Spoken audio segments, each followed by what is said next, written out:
கு என்ற சொல் அந்தகாரம் என்னும் இருளை குறிக்கும். ரு என்பது நீக்குபவர் என்ற பொருளை தரும். ஆணவ இருளை போக்குபவர் குரு.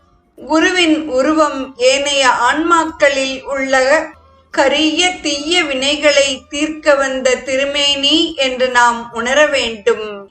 எத்துணை சிறந்தவராயினும் உண்டது வெளிப்படுமானால் அது மலம் எனப்படும்.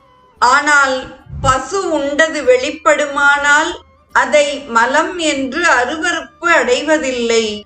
ஏனைய மலங்களை எடுத்து தூய்மைப்படுத்த பசுவின் சாணம் பயன்படுகின்றது.